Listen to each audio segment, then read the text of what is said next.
Vamos agora para o último caso aqui, que é a regra de 3 composta. Ela mistura as variáveis diretamente proporcionais que a gente viu na parte 1 com as variáveis inversamente proporcionais, que é a parte 2. Então a gente vai construir uma tabela, como a gente fez antes, mas ela vai ter mais colunas, nós vamos ter mais variáveis envolvidas. Vamos direto a um exemplo para visualizar isso. Eu já peguei um exemplo aqui do Enem 2013. Então veja que uma indústria ela tem um reservatório de água para 900 metros cúbicos. Um metro cúbico é 1.000 litros. Quando a necessidade de limpeza, toda a água precisa ser escoada. Então o escoamento é feito por 6 ralos e demora 6 horas, quando o reservatório está cheio. Então veja, faremos 3 colunas, uma tabela com 3 colunas, uma para a capacidade, que ele já falou que é 900 metros cúbicos, uma para o número de ralo, que é 6, e 6 horas é o tempo para escoar essa água.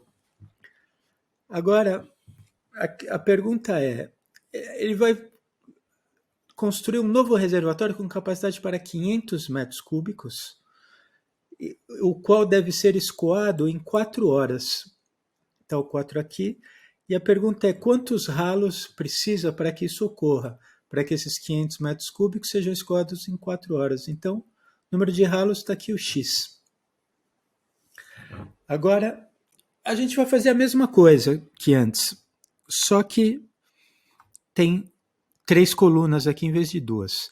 Então, o procedimento padrão aqui, que eu vou ensinar, é você pega essa coluna que tem o X e coloca aqui do lado esquerdo.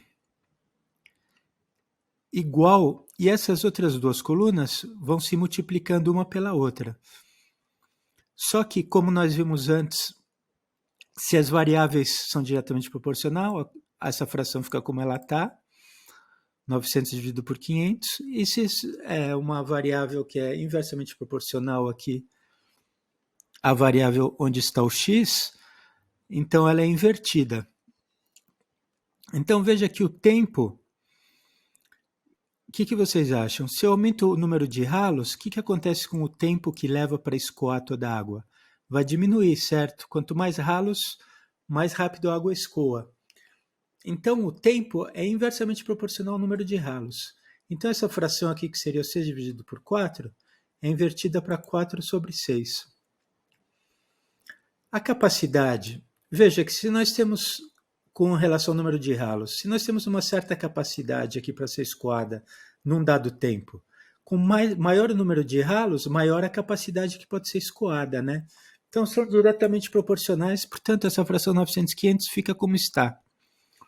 Multiplica pela a fração das variáveis de tempo que foi invertida pelo motivo que a gente já explicou. Então aqui você multiplica os dois numeradores, os dois denominadores, multiplica em cruz e nós obtemos x igual a 5. Tá? Então 5 ralos seriam necessários para isso. Agora vamos para o próximo e último exemplo dessa sessão, que é uma questão do Enem 220. O agricultor ele tem que colher uma soja, né? E ele consegue colher toda essa soja em 120 dias se ele usar 20 máquinas durante 10 horas. Então, estão aqui nossas colunas. Durante 10 horas por dia, cada uma, as máquinas trabalhando 10 horas por dia. Então, nossa coluna aqui é o número de máquinas, uma para o número de máquinas, uma para o número de horas por dia que a máquina vai funcionar, o número de dias que vão ser trabalhados e o número de hectares por hora que a máquina é capaz de colher. Agora, a pergunta é, para diminuir o tempo de colheita, ele compra umas máquinas que elas têm capacidade de colher 4 hectares por hora. Ou seja, o dobro, né? Antes colhia 2 hectares por hora. Então aqui a gente põe 4. Ele quer saber quantas máquinas do novo modelo necessita adquirir para que se consiga efetuar a mesma colheita em 100 dias. Então, a gente põe aqui 100 dias. Agora, as máquinas novas, 4 horas por dia. Serão trabalhadas 12 horas por dia.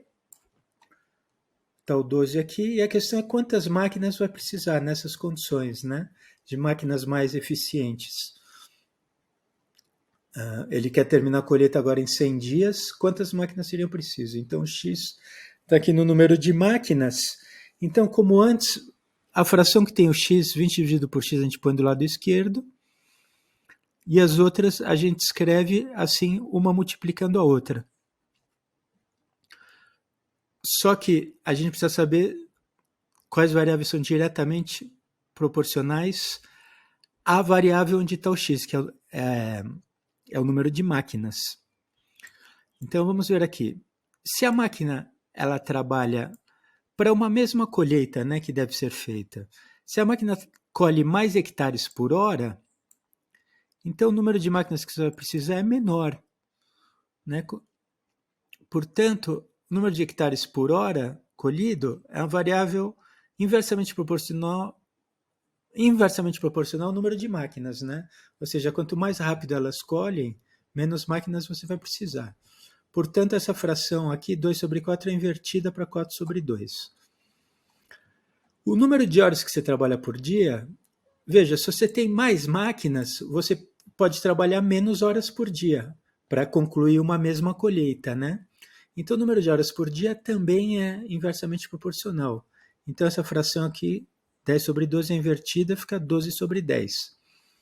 E o número de dias que você trabalha? Bom, se você tem mais máquinas trabalhando, você pode concluir a mesma colheita em menos dias, né? Portanto, o número de dias também é inversamente proporcional ao número de máquinas. Então, essa fração, que seria 120 sobre 100, é invertida, fica 100 sobre 20.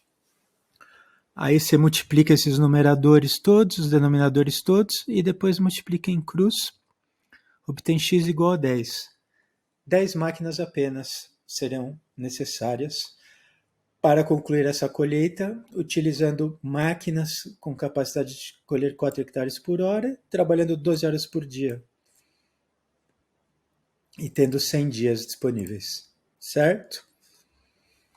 Um pouco mais complicado esse caso, mas é a mesma coisa, né? Só dá uma treinada aí que fica tranquilo também.